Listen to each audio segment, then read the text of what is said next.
I hid something impossible in my barn for 10 years. Saying it aloud even now feels strange, like admitting to a thing you swore you'd forget. But nobody else will tell this story, and I have outlived keeping that kind of secret inside so tight it almost broke me. So I tell it plain.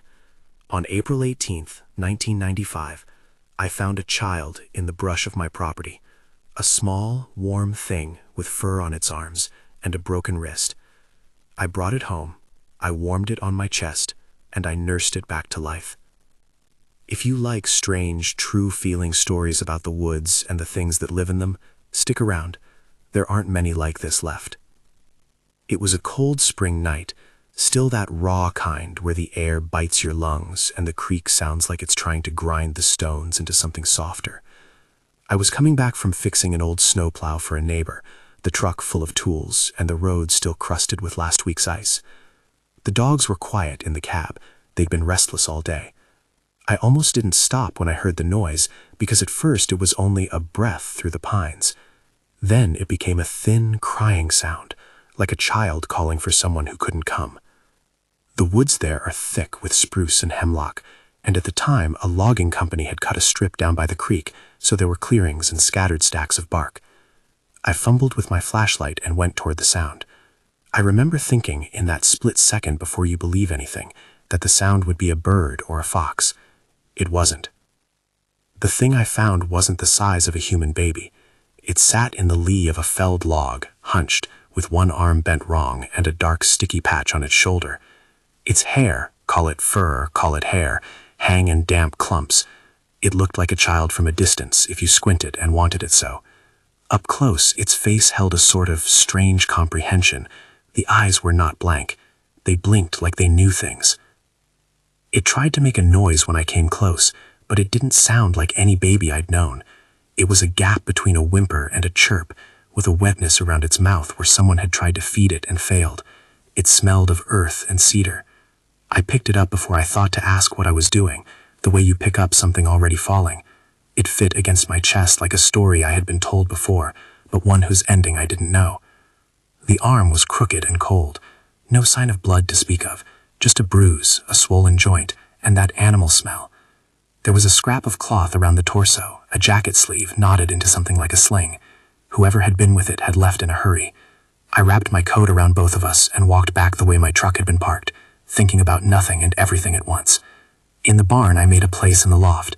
You learn to convert odd spaces when you work with wood. I cleared out an old feed trough, lined it with straw, and dragged a space heater up on a milk crate.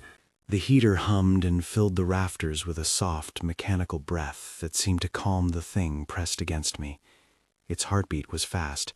It made little noises when I moved. I warmed milk in a pot. Not a good plan, but the only one that came to mind, and I coaxed it, with my hands crooked the way my father used to, out of my own bottle. It took to the warmth like something hungry for a different world.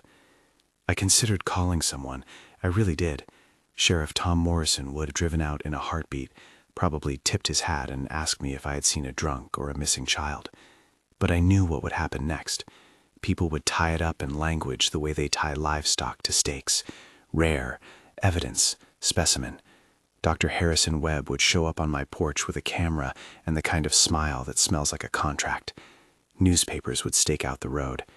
I thought about the way humans gathered and how quickly kindness turns into possession when the right men are around. So I lied to myself, and I lied to the world. I told nobody. It took days for the swelling to go down in that arm. I wrapped it in splints made from a broken broom handle and gauze from the first aid kit. I improvised a feeding syringe from a plastic tube in a soda bottle when it wouldn't hold a cup steady. When the fever moved through, I slept on the loft floor in a chair so I could take its small breaths in the dark.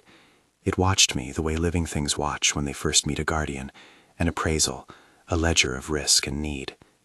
I called it Scout when it learned to make the sound that approximated S and then Scout. Names, I've learned, don't always fit the things they're given. They were what I had on me, plain, honest, something a child could say.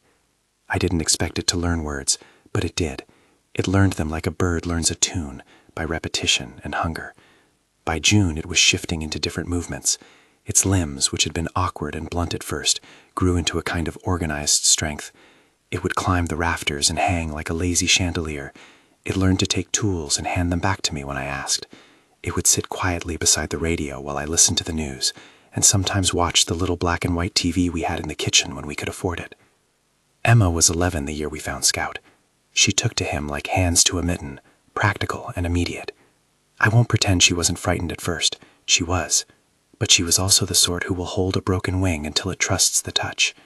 She fed him small, patient spoonfuls, made him little garments from old blankets, and kept the loft tidy when she could. She invented games to teach him nouns, hammer, door, water, using the sort of repetition only a child could manage without getting tired. After a while, Scout began to string those words like little flags across his speech. He couldn't say everything. He never would. The sounds were thick and strange in the mouth, but the meaning was there. We learned a rhythm to it. Mornings were for the workshop. Scout stood on a crate and learned to sand edges, hold nails straight. He had a light touch for things that needed to be coaxed rather than forced. Nails bent, boards split, and he always knew which grain to follow. Midday, he would go out and climb the maple behind the house with the skill of someone who'd practiced for years. He would sit on a high branch and swing his legs, and I'd look up and know there was something ancient in the way he watched the valley. Evenings were small and narrow and perfect. The heater buzzing, Emma reading aloud, the cat curling into Scout's shadow. You wouldn't think to say domestic and mean the loft where a 7-foot being slept under a patchwork blanket, but that's what it became. So much of it was the same work as any other family, tending to wounds, arguing over chores, laughing at the same stupid late-night show. Scout collected small things in his pockets, an old harmonica with only 3 notes, a smooth pebble he liked to roll between his fingers, a nurse's badge from a hospital visit years before that he kept like a talisman. He learned preferences. He hated canned peas. He loved the smell of cedar. He had a way of tilting his head when someone spoke that made you think he was listening to the meaning that hid between words. He grew faster than would make sense on paper. By the end of the first year, the splints were gone, and by the second, he towered over Emma when he stood. 10 years later, he was the length of a doorway and as careful as a man who had learned the weight of a life. His hands were large and clever. His feet were wide and sure. People who only saw his shadow would call him monstrous. People who had known him long enough would call him Scout. We kept the loft warm. We installed a better heater and a thermostat behind a false wall so the readings didn't look odd on the electric bill. I wired the old barn light to come on at night so the rafters wouldn't become a hiding place for anything else. I built a shelf of wooden boxes for Scout's things and carved his name into one of them. Little rituals sustained us. The way Emma set a pewter plate on the ladder at mealtime, the cigarette I smoked once the chores were done, the way Scout would bring wood shavings to use as bedding when I was away. We were not naive. There is a cost to keeping a secret. We lost things: space, the freedom to go somewhere without looking behind us, the ability to invite a repairman for fear of questions. I stopped talking the way people who live in the country do, the way local gossip slides into the air on any given morning. Martha at the diner noticed. Martha notices everything. She would call sometimes and ask how Emma was doing in school. I answered in small, tight sentences that became habitual. Floyd from the hardware store started leaving odd things on the side porch, heavy-duty tarps, a coil of rope, until I finally stopped him one day and told him I was doing roof work. He grunted and took his coffee and left. The fewer people who needed to know, the better. We had our close calls. Once a group of hunters came through the property with flashlights and an overconfident laugh. I heard the truck and I heard the dogs, and I felt that old flip where every protective thing you've ever known becomes urgency. We hid Scout in the crawl space behind the eastern stall, and he pressed his small face to the old wooden slats and didn't make a sound while those men rumbled and cursed and went away. Another time, a summer photographer, one of those running a piece on unspoiled rural life, stopped to ask for directions and took photographs of the barn because the light was good. I gave him coffee and a tidy lie and watched him drive away with my hands still smelling of cedar. Those photographs never made the paper, as far as I knew. Little things of luck piled together like stones until they made a wall. We also began to see signs that we were not the only ones fighting the long quiet. A trail of broken branches in the West Ridge, arranged stones on a path that didn't belong to our land. 3 of them laid flat in a small triangle, as if someone had been leaving messages in the manner of nonverbal people. Once, in a thunderstorm, Scout went out and came back with a strip of hide and an old, water-darkened photo tucked into his belt. It was a human photograph, the kind printed on paper with a serrated edge, showing a campsite and a figure who looked like someone in love with solitude. The photograph had been folded and carried with a reverence that made Scout's knuckles white where he held it. He couldn't tell me how he'd gotten it. He didn't have to. The way he placed it on my workbench felt like a conversation. There were nights Scout vanished entirely. He would sleep the day away, and at dusk the rafters would be empty. Emma would find an empty set of boot prints leading to the creek or across the northern ridge. He never went far. He walked like a thing that had a map written in its marrow. The longer he stayed with us, the more it became clear there was a pattern beyond our small homestead. He would go, come back with morsels, with berries or a carved piece of bark, or sometimes with a scent that made him close his eyes and stand over it like a priest. He never spoke of it in words. He only hummed, and sometimes made a sequence of gestures with his hands that seemed to mimic an old, careful conversation. I understood, in my loaded way, that the world beyond our fence had rules we were ill-equipped to follow. Scout had senses I didn't. He could hear the distant thud of a helicopter, catch the change in insect song before a storm, smell the fear in a man's boots. He could tell, by the leftward slump of a leaf, that another living thing had been there the day before. I didn't know if those other lives were of the same kind as him, or simply neighbors. We never met them face to face. Their signs were enough. The stone markers, the way certain trails were worn, the particular tang of something pungent in the air that made Scout's shoulders go rigid. By 2005, things had settled into a rhythm of mutual dependency, edged with caution. Emma had grown into a woman who could hold her own in a bar fight, and then apologized for the chairs afterward. She was practical, blunt, and better at lying by omission than I had ever been. Scout had become as much part of the porch night as the radio, a silhouette with a harmonica and a laugh that could break a room. He was gentle with broken things. When the old dog died, he sat by the body and hummed until the line of us felt less like a wound and more like a memory we tended. It was October 12th, 2005, 10 years and 6 months after I found that first small cry in the trees, when I saw her at the edge of the property. At first I thought she was a big bruise in the fog. The ridge made the light strange that morning. The air was thin and sharp, as if someone had been polishing the whole valley. Emma was the one who spotted movement first. She was bringing in the firewood and called out in that soft voice that means something is wrong and you need to come. I walked out to the fence and looked toward the old logging cut. There was a shape there, tall and angled and breathing in a way that moved the fog like the slow rise and fall of a curtain. When she stepped fully into the clearing, I felt my chest go heavy in a way that had nothing to do with work. She was enormous by human standards. When she stood upright, she would have been a threat in any courtroom, but there was nothing about her that looked like malice. Her shoulders were broad like the trunk of a veteran tree. Her hair hung in wild ropes, and there was a silvered streak at the temple that made her look older than the years she had likely counted.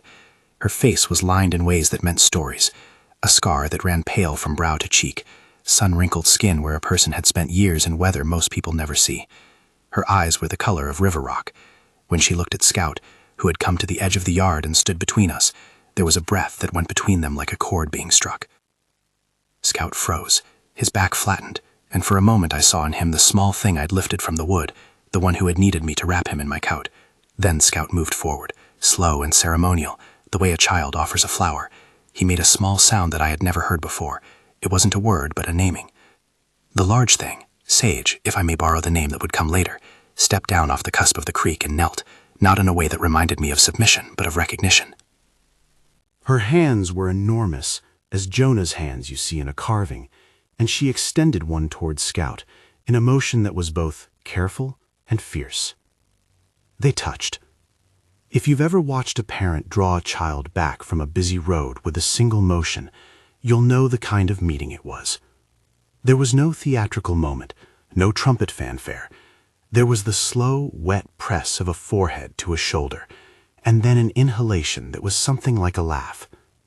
Scout answered by laying his head against her forearm, the way a calf leans into its mother's flank. She hummed, a deep, rolling sound, and her whole body seemed to exhale. For the first time in years, I watched Scout belong to something that had not been constructed by me. I stood with my hands in my pockets and felt 1,000 small things rearrange inside me. For a decade, I'd been the guardian. For a decade, I'd been the liar and the builder and the soft-voiced nurse who could solder and coax and remind someone to eat. I had made myself indispensable in every simple way that mattered. But whatever this was, between Scout and that woman, it existed outside my contracts. It wasn't mine to own. Sage's eyes found mine. She didn't look angry at me. She looked at me like someone who'd found a stranger holding their child and had the right to be precisely furious until she understood why the child was in safe hands. There was caution, too, a careful measuring of the ground, of my stance, of my face. She made a movement that had the clarity of natural law. She turned her head just enough to indicate that Scout should return to the loft. He obeyed, one last look given to the woman, then up the ladder and into the grain-scented darkness. I should have expected then the questions that stack themselves like firewood when men gather near a flame. Where had she been? Why now? How did she find us? But she asked none of those aloud. Instead, she sat on an overturned bucket at the fence line and took a long look at the barn as if reading an old map, picking out edges of the life I had built for a creature I had been too afraid to name in public. She began to string a gesture with her fingers, and when I bent to listen to what language I could pick out, she offered photographs from within a bandolier slung across her chest. They were water-darkened images of places, caves, campsites, other shelters, and people whose faces had lived too long in the weather. One was a close-up of a child's hand clutching a piece of carved wood, the grain of the wood familiar as any family heirloom. Emma came down from the porch and stood beside the fence, her face the expression of someone who'd been woken up in the middle of something and then told there was a task. For all of Emma's bluntness, she had a tenderness reserved for the strange. She crossed the yard barefoot, picked up a small flat stone, one of Scout's keepsakes, and offered it to Sage. The woman took it and pressed it to the inside of her wrist like a prayer, a gesture of thanks or of remembering, I couldn't say. Then she looked back at me. "No one must know," Sage said in the language that the loft had taught me to understand, halting, with sounds that were not human and not wholly unlike. Her voice was made of weather and wood, and the corners of her mouth didn't curve the way human mouths do when they smile, but the meaning was plain. She pointed at Scout, then at the creek, and traced a circle with her finger around the forest. It was a demanded suggestion. Keep him hidden. Keep his world whole. I answered with a gesture back at the barn, because words felt too small and clumsy. "I kept him," I said. It came out in a whisper that might have been the wind. "I kept him, and we have kept him safe." She stared at me for a long time, and then let out a noise that sounded like a small, broken laugh. It might have been approval. She stood up, the action huge as a boulder settling, and walked closer. Her nostrils flared as she sniffed the air, the same way a dog does when it marks the change from one home to another. She moved with a stealth you wouldn't expect from someone of her size, a lithe, practiced economy of motion that told me she had been doing this for a long time. When she reached the ladder, she placed a hand against the post and looked up into the loft where Scout would soon answer to the call. I remember thinking then, awed and helpless, about the lines between species and the ways we make family without maps. Here was a mother who had been searching, and for a decade I had been the barrier between her and her child. The thought of that fact was lead heavy in my chest. She left a marker, an arrangement of 3 small stones placed along the path where she'd walked, each one scraped flat and set in a position that looked deliberate and old. Scout had once shown me that pattern by pointing at the ground and tapping 3 times in sequence. I didn't understand it then. It was some code, a language of the wild. I picked up the first stone after she had gone into the trees and slipped it into my pocket without knowing why. It was warm from the sun despite the false chill. When Scout came back down, he carried with him a strip of cloth that smelled like smoke and pine. He sat on the floor of the loft and pressed his forehead to his knees, then looked up at me.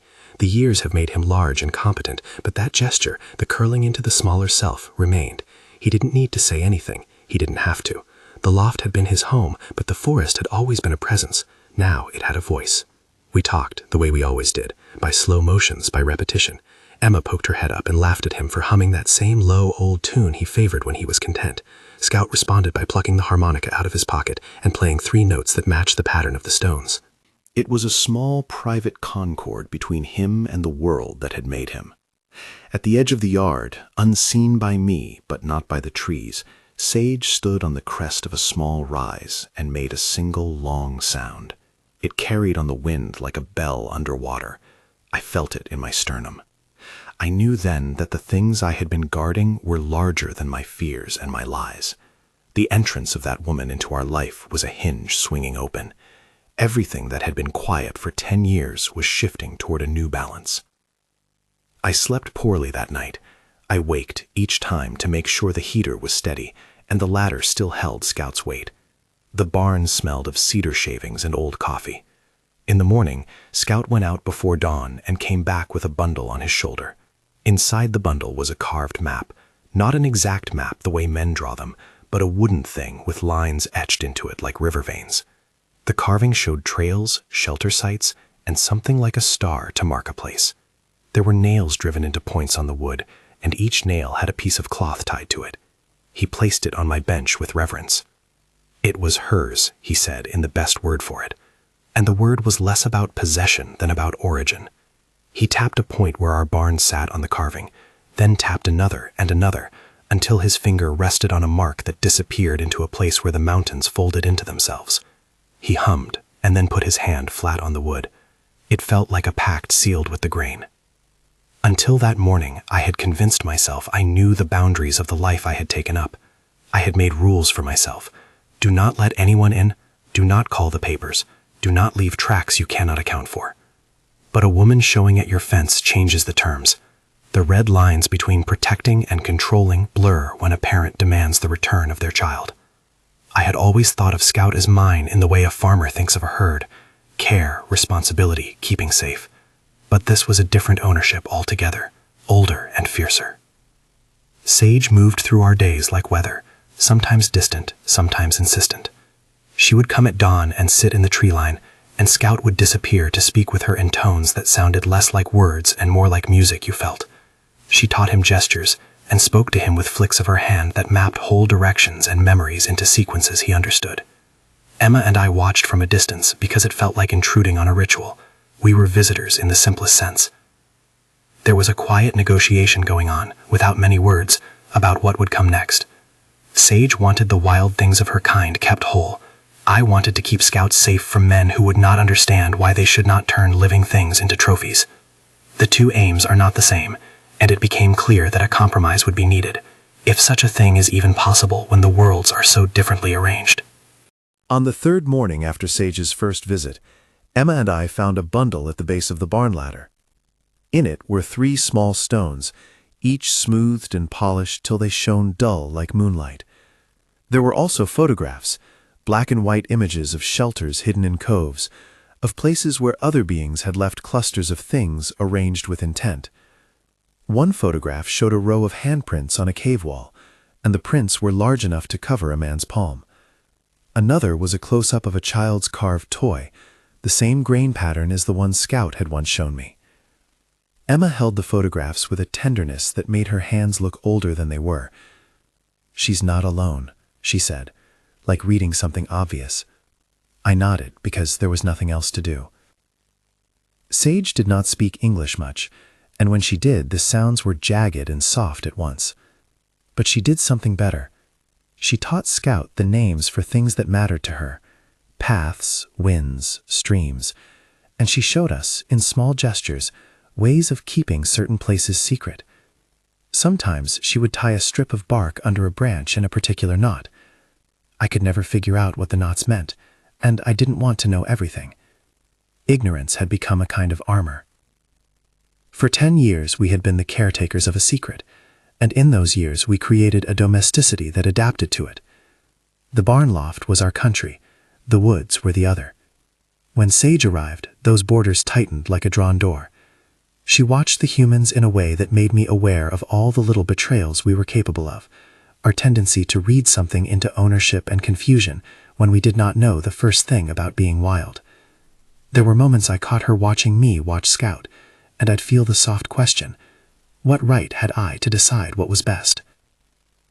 The first week of her coming, she left and returned with swiftness and a certain indignant rhythm, as if to test whether our home was a place she could trust. She brought with her a small carved wooden whistle, lacquered and smooth, with a note that made Scout's ears stand up when she blew. It was a signal, simple as a key, and Scout answered to it like blood to a wound. He would emerge from the trees and settle his laugh around her like a cloak. Watching them together forced me to reckon with the fact that I had been an agent of shelter for a creature who had a whole life beyond me. It is a strange thing, to love, and then be made to step back. People in town started to notice the change. Not exactly to the thing in the barn, we were careful. But if you know a place and it shifts, neighbors take the measure of it. Martha at the diner asked about the late-season wood smoke. Floyd left a pack of heavy-duty clubs and a note that said, in his strong block handwriting, "Be careful." An anonymous photographer drove by and slowed down in front of the mailbox, camera poised to snap the facade of an old life. I would meet these small attentions with slow, steady lies and a practical face. There was a single afternoon, about a month after Sage's first visit, when Dr. Harrison Webb rolled into town. He stopped at the diner and asked questions of everyone with an accent like polished newsprint and a smile that deflected scrutiny. People who love a story will tell it to anyone who comes asking. Webb came asking with a clipboard and a camera, and the sort of confidence that carries men to places they do not belong. He asked about strange sightings, about the creek, about missing dogs. He told the waitress he was a documentation specialist and bought coffee for a table of men who asked too many questions. He left a flyer tacked to the diner board. Exploration team seeks evidence, Bigfoot-human interaction. The letters were bold. I saw the flyer and felt the first cold beginning of panic, the kind that makes your hands move without the consent of your brain. That night, Scout sat with his legs hanging over the barn ledge and played his harmonica until the notes pooled in the rafters. Emma and I sat behind him, and we tried to talk like normal people, but every sentence smelled of the future, as if someone had spilled it out on the floor, and we were forced to walk through it. "He'll be safe," I said, because I needed to speak it aloud to make it true. I believed it the way a man believes his boots will hold on during a slippery climb, not certain, but necessary. Emma didn't answer for a long time. Then she tapped the harmonica off the wood and looked at Scout, who hummed low and struck the 3 notes the stones had taught us. "He's his own," she said finally. The sentence wasn't a surrender, and it wasn't an argument. It was an observation that opened into worry like a blade. We had one good thing the worried men always forget. The creatures we dealt with had ways of living hidden that humans don't read on a map. But humans make up for their lack of sensitivity with persistence, and the rumor of what lived in the hills had teeth. The arrival of Sage did something else too. It gave Scout confidence to be more than the guardian we had made him. He began, tentatively, to go farther and to bring back things that weren't for us, small tokens left at the foot of trees, arrangements in threes, bits of carved wood. He would not tell me where they were going or whom he spoke with. When I asked, he would only lay a hand flat on my chest and hum, a little tune that meant something like "hold steady." I learned to hear his hum and know when it meant "don't follow," and when it meant "I will return." By the end of that October, the barn had a new set of rhythms. Scout's empty crate at dawn, Sage's whisper on the wind, Emma's long-suppressed impatience at being kept away from things she wanted to understand. There was also a current under everything, an awareness that our small, private world had shifted, and that the wider one, with men like Dr. Webb, with cameras and compasses, was a shadow creeping at the edges. We didn't know then that the creeping would soon take on a face. We didn't know that a flyer and a hungry reporter would become a train with no brakes. All we had were those small, stubborn habits of people who care for another life. The steadying of the heater, the knot tied in a rope so the ladder wouldn't slide, the carved map placed back on the bench. The day Sage first came fully into our yard was the day the ledger of our secrets was opened, and questions folded themselves into the margins, waiting to be asked. I went to bed that night with the barn light on. In the darkness outside, woodpeckers tapped at the old maples, and the creek called in a voice like a returning thing. Scout came and sat at the edge of the loft and put his feet over the railing. He hummed, his notes traveling down into the floorboards.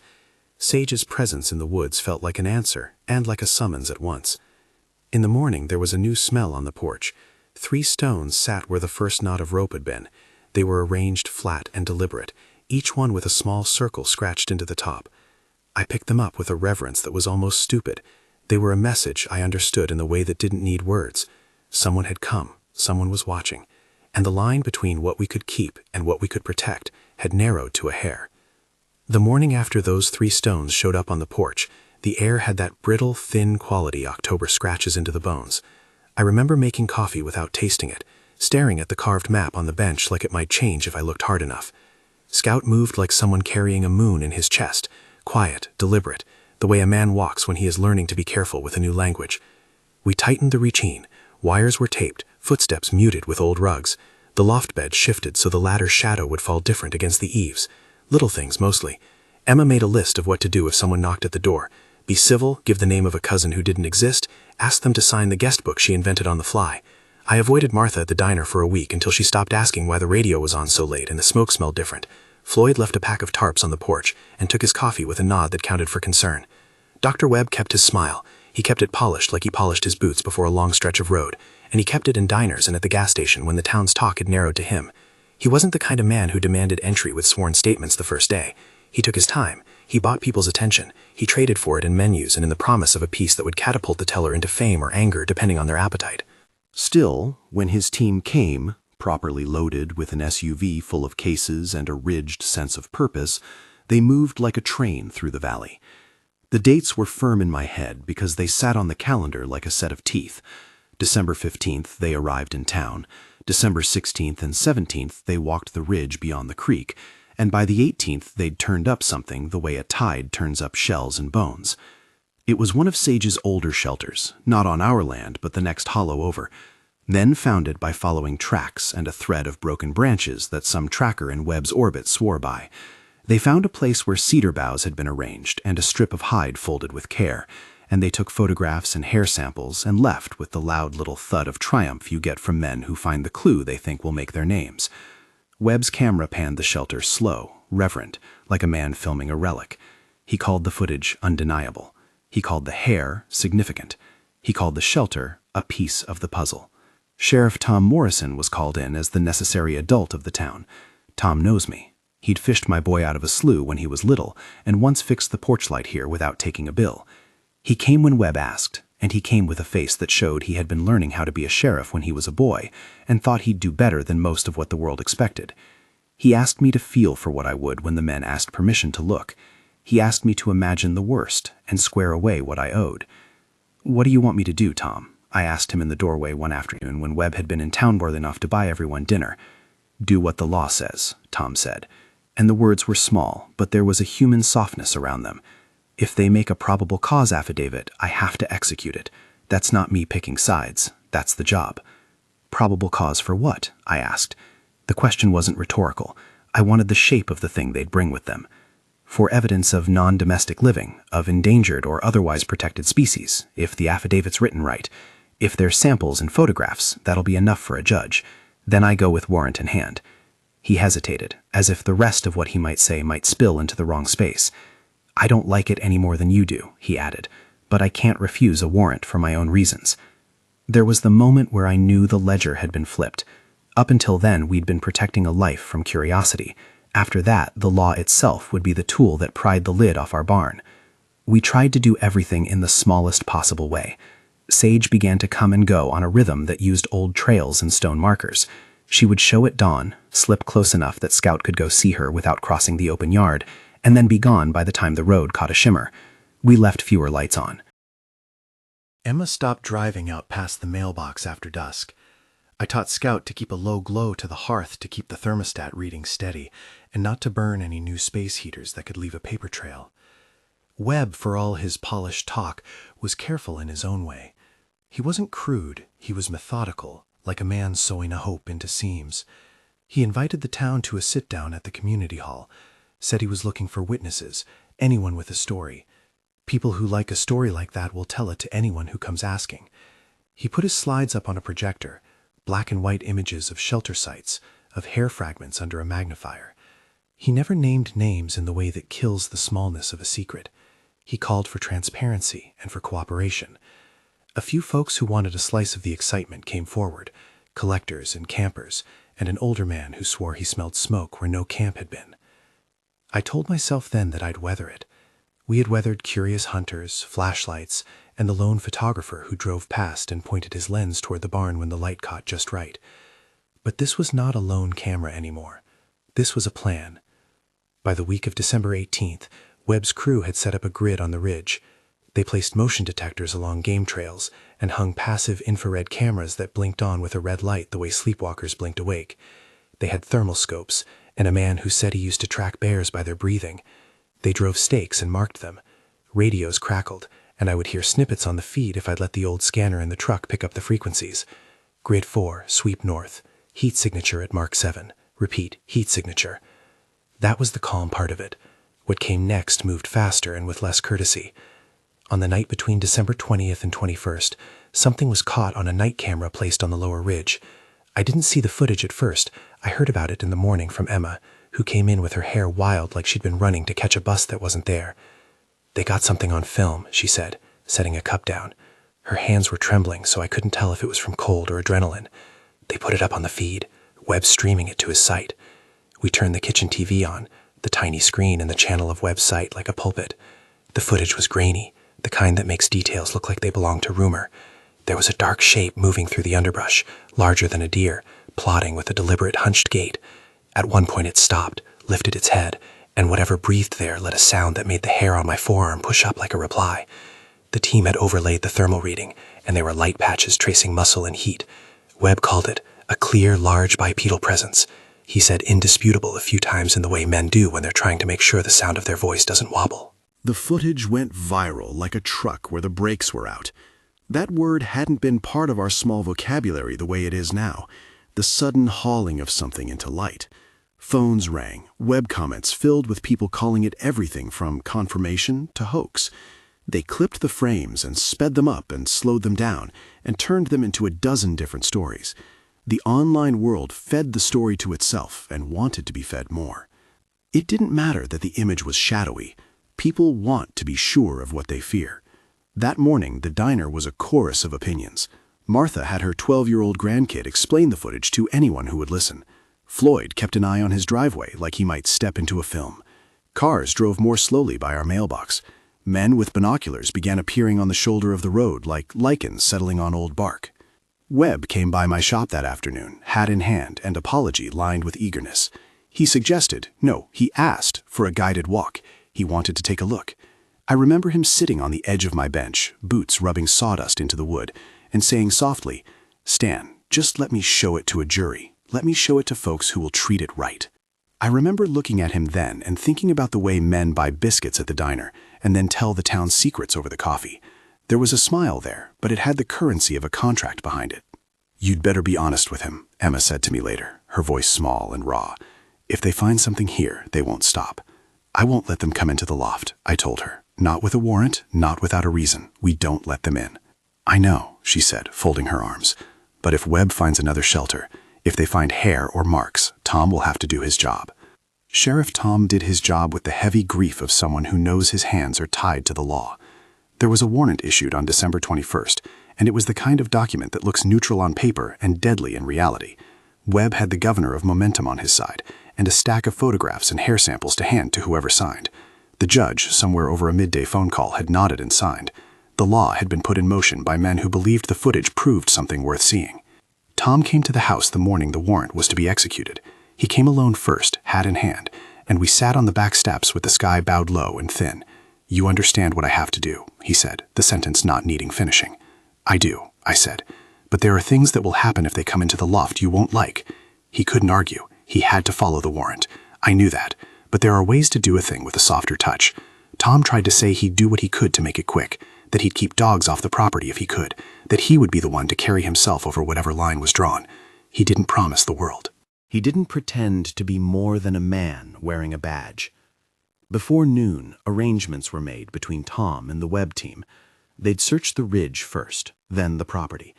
They promised, this was Webb's insistence, that they were only looking for evidence, that they had no intention of harming anything they found. The words had the ring of prayer. We had 1 week, or so it felt, maybe less. The men set up more cameras, more detectors, and Webb's team scoured places I had thought the trees had kept secret forever. I did what I could that day, like a man tucking his child into a house he knows can't be kept forever. A pack was stitched in the back room, a small, dense sack of things Scout might need. Emma sat on the floor while I sewed and held the fabric still with stubborn hands. We packed food that doesn't rot fast, pemmican-like dried meats, a tin of condensed milk Scout liked, packets of jerky, a small can of coffee beans, and a length of cord folded into a neat bundle. I carved a small wooden whistle and lacquered it with the last piece of shellac I had, then attached it with a strip of leather. Scout's harmonica went in too, metal worn smooth by his fingers. I folded the carved map and tucked it in a waxed envelope. I left extra socks, a small wool blanket, an old compass, and a tin flask of kerosene for a small lamp, the sort that can smoke if you burn it wrong, but keeps you moving. For me, the hardest thing to fold into that pack was a small harmonica tune I whistled to myself until the stitches were done. Sage came by that night, slipping up to the edge of the yard like a shadow already known. She and Scout talked in their old music. They spoke without needing the small human words we have.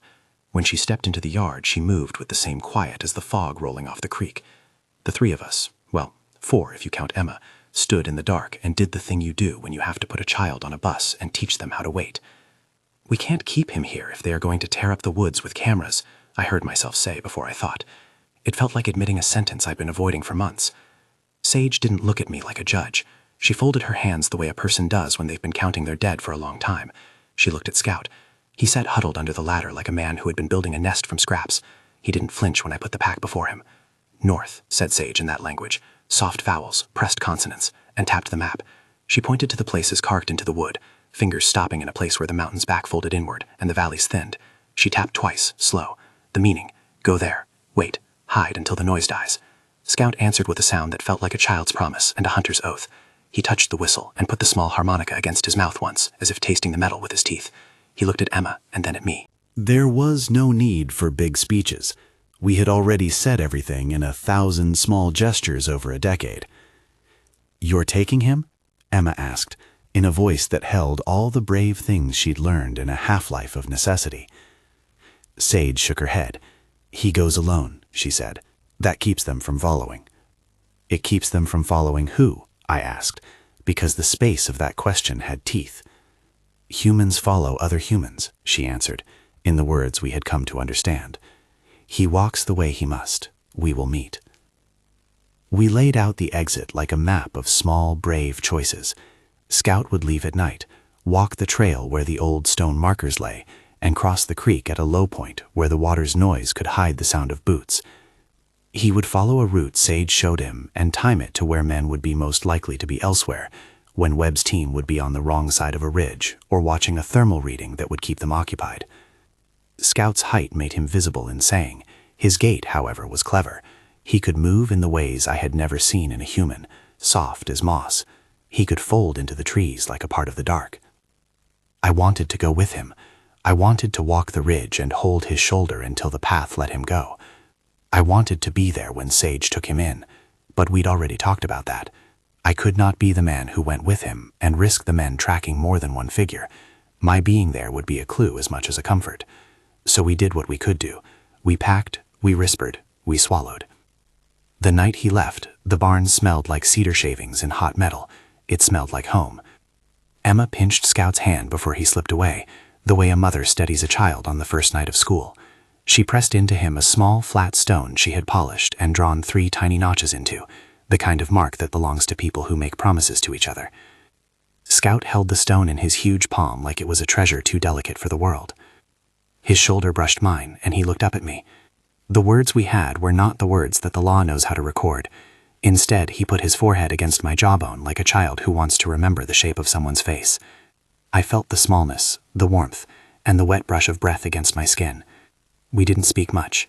There is a kind of language that uses silence, because no other word will do.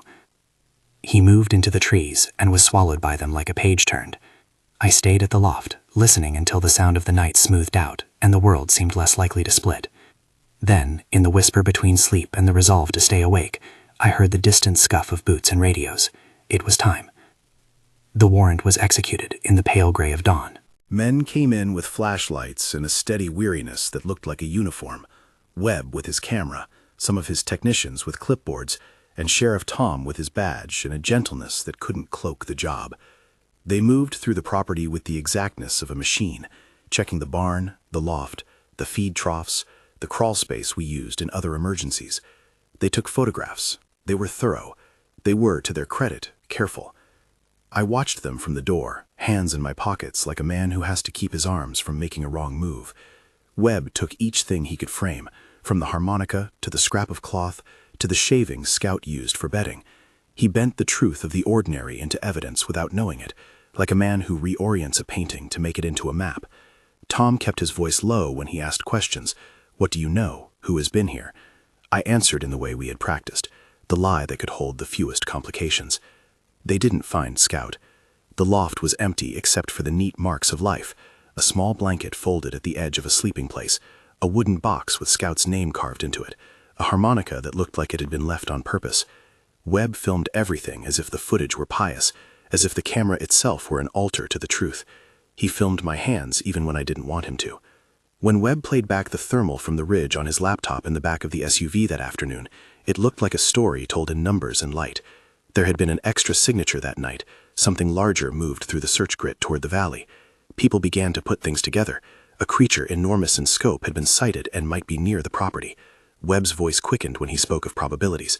"We have reason to believe the subject is hereabouts," he said in that clipped way reporters like. "We will continue to sweep the area." They left with the promise of more. They left the valley seeded with cameras and people. They left with a rumor in their mouths, and a public that now believed it had a right to watch. The days that followed were a study in small torments.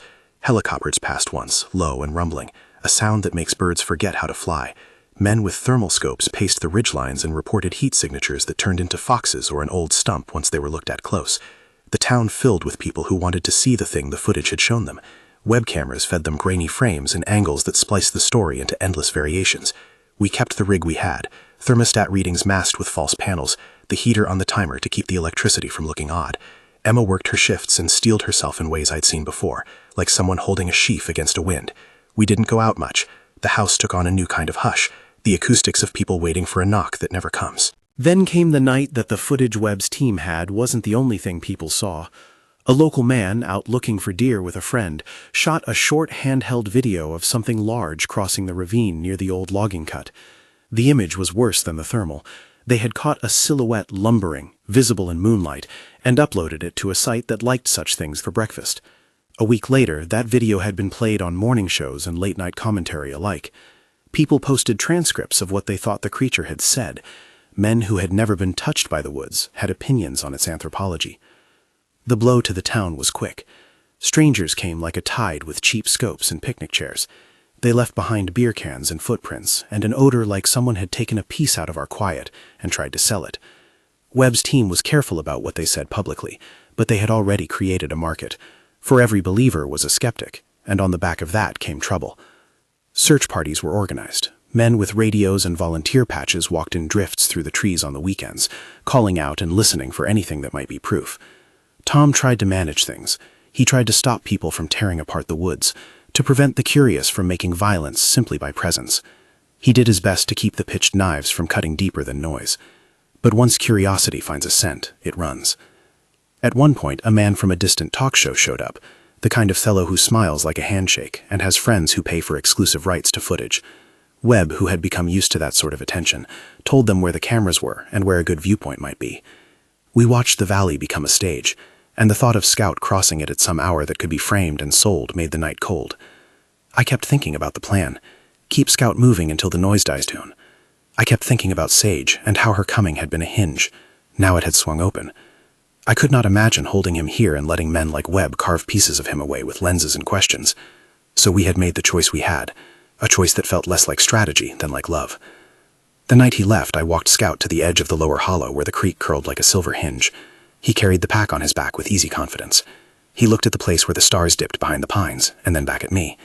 In the dark, his eyes caught the moon and looked like polished river rock. He set the little whistle around his neck and tucked the carved map inside the pack where the leather would keep it dry. "You'll come back someday," I told him, because men tell the lies they need to. Words make beds for the things we cannot carry. He didn't laugh. He touched the small flat stone Emma had given him and put it in my palm. The weight of that stone was nothing for his hand, and heavy for mine. An exchange of trust. He went with Sage, meeting him at the hollow's lip. She moved like weather on the ridge, and gave him directions she'd mapped into a tune. Scout answered with the harmonica, 3 notes that set him on the path. They followed the route into the north, into a place where the mountains begin to fold into themselves, and where humanity thins to something easier to hide from. It was the last time I saw Scout for more than a year. The men swept the valley after that. They came with the exactness of procedure and the hunger of men who had been told they were close. They patrolled the trees and the ridges and the creek, their boots folding the hum of the earth into clumsy sounds. They dragged the river in places as if the water had stored a secret and would cough it up when prodded. They took photographs of footprints and measured widths. They left signs that said simply, "Search continues." They left with nothing. Whatever took Scout that night, whatever courage or cunning let him fold into a map that only he and Sage could read, was enough. For months, the valley was a place of waiting. Webb paraded his footage, and the talk shows ate it, and the town learned the rhythm of people with cameras and their lack of patience for anything that doesn't make them money. Men from far-off places came with offers to buy footage, to lease access to the woods for a day. We said no when we could. Sometimes there was pressure. Webb pushed for controlled observation, which in his language meant setting traps of favor and permission. I told him I wouldn't consent to anything that put a living thing in front of a lens for profit. "You've got to understand," he said to me through a polite but firm filter. "In order to protect them, we have to study them. In order to study them, we need access." "In order to keep them from being hunted," I said, "you keep them from being found." It was a conversation that didn't end in civility. Webb's eyes had that glint of a man who had convinced himself that the world needed to be moved forward by his hands. He meant well in the way men with microphones believe they do, that their exposure could somehow be an act of kindness. But kindness wrapped in cameras is a peril. The line between study and spectacle is perilously thin. Winter lodged its teeth into the valley that year, and snow began to hold things still. Men left cameras hung like fruit on trees and came back later to pick them off. The internet lit with wild speculation. People drew diagrams and labeled the places with what they called habitat. Conjecture turned into a buffet where the diners fought over how this life should be understood and what it meant for their own rush of excitement. Our nights were long. Emma took to sleeping with a radio under her pillow that picked up the scanner traffic we could still manage. I'd wake to the sound of static and the rare, clear voice of a man walking a ridge. Once, in the depth of January, there was a report of lights in a hollow and men with guns. Sheriff Tom came by and calmed the situation, but the town had been changed. We had become a place on a map where people thought they had the right to answer a mystery with intrusion. We tried to keep living in the way that makes a life workable when the world is fraying. We tended the small things that couldn't be bought by curiosity. Emma made a stew and set an extra bowl on the counter for the sort of mouth who might return, because memory keeps better than we do. I took to sitting on the back step more than I had, listening for the harmonica and telling myself it would be all right if the one sound I'd heard 1,000 times came again. I talked to the trees the way you talk to someone who can hear without answering. Months dragged. The search parties thinned. Webb's team moved on to another hill where another rumor glowed. The online fervor cooled into 1,000 lingering grudges. People who had come to film the valley left their chairs and their bad coffee and the sense that they'd been the stars of something when the star left them. But the world had already been touched by what had happened here. The map was changed. Then, on a day in March 2006 that held the first honest sign of spring, there was a noise at the door of the house. It was a small sound, one of those soft, precise movements that you only notice if you've been listening for months. I opened the door, and there it was, a single stone on the top step, smooth and dark from river water and warm from the first shy sun. It had a shallow groove cut into it in a deliberate pattern, 3 notches like the ones Emma had carved, and 1 deep round mark in the center. I didn't pick it up at first. I stood with my hand on the door and let the stone be what it was, a sentence in the language we had learned in the loft, an answer without the length of a book. Emma came up behind me with a face that had been softened by weeks of small grief, and when she saw the stone, she dropped to her knees and picked it up like it was a kitten. "It's from him," she whispered. Her voice had the tremor of someone who'd been waiting a long time for a thing to be true again. I held the stone in my palm and felt the way it fit into the line of my hand, like a key settling into a lock. It was simple. It was not a boast. It was not a photograph or an address. It was a message that said, in the language I'd learned from 3 stones left in the yard years before, "We are alive. We are not yours to show." Sage arrived 2 days later at the edge of the property where the pines keep their private council. She didn't come onto the yard. She stood a proper distance, and Scout, who walked out of the trees like someone who had been invited back home, stopped at the fence and sat on his haunches. He looked across at me and lifted a hand in a motion a man might use to say thank you. Then he took a step back, deeper into the line of the pines, and disappeared into the place where his life had begun before I ever knew to call any of it a secret. We left the stone on the mantel and sometimes touched it like a benediction. The carved map stayed in my bench, waxed and safe. The harmonica remained on Scout's box, with 3 small dents where he'd once pressed it too hard. The town gradually returned to its slower stories. Webb would send the occasional polite letter asking if we'd be willing to talk, if we would let the world know what it had lost and found. I never answered with anything but a small refusal. There are words that can't be used when something is still living. They still ask me, sometimes, if I regret the decision to keep him. They always expect a grand statement, remorse, pride, something that will fit neatly into a headline. Mostly I tell them things that sound less tidy. No, I don't regret it. To have held that life in the loft and taught it names, to have watched Scout learn to handle tools, and to laugh at the same ridiculous late-night show we watched. To have sat with Sage on a ridge where the light makes obligations seem smaller. Those are not things I'd trade for the right to be believed. Belief is cheap. Protection is costly. You pay for it in time, in small lies, in the way you stop taking your son to the fair because the world is a loud place. There was cost. We lost visitors and the chance to have our story told on terms that could have made us a bit of money for the bills. We lost the comfort of being ordinary. I stopped going to the hardware store in the afternoons because I feared being asked a question I couldn't answer. Emma lost a slice of youth where she might have been less guarded and more free. Those things weigh as much as any other. But we also gained a kind of quiet my hands can hold like a small, warm animal. The knowledge that the child we'd loved had a mother who came, and that the mother could carry him to a place where cameras and scientists do not decide the worth of living things. The knowledge that when I put a blanket over someone's shoulders and warmed milk that night in 1995, I had not simply been indulging some strange impulse.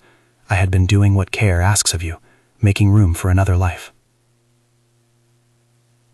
People will say what they will about men like Webb and what they think we owed to the public. They'll make narratives about guardians and monsters and heroes, if that's how their need for a tidy story works. I'm older now and less interested in cleaning a world's appetite. The truth I carry is smaller and steadier. Scout lived here. He grew.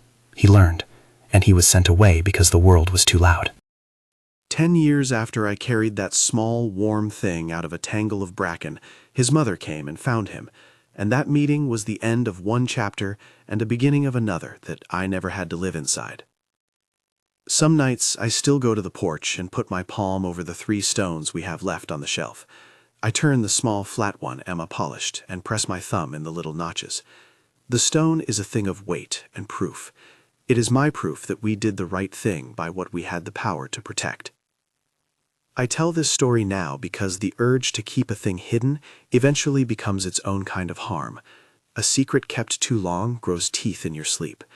I write this with the voice of a man who has paid his due in small humiliation and found an odd kind of grace on the other side. If you're sitting there asking what you would have done, I won't tell you that my way is a law. I will tell you what I know, that respect shows itself in the things you give up and in the quiet ways you hold what you love from the world's appetite. I nursed a baby back to life on a raw April night. I kept that life in a loft and set a heater so it wouldn't die from cold. And 10 years after that first breath, its mother walked through the fog and touched her child. That touch, soft, without flourish, more like a hand finding a place to rest, was what I had been keeping faith with all along. There are times I think I will walk the ridge and see Scout's shadow again, or hear his harmonica before the sun comes up. Most days I sit and wait for no sound at all, and find that enough. The stones are on the shelf. The carved map sits under a ragged square of cloth.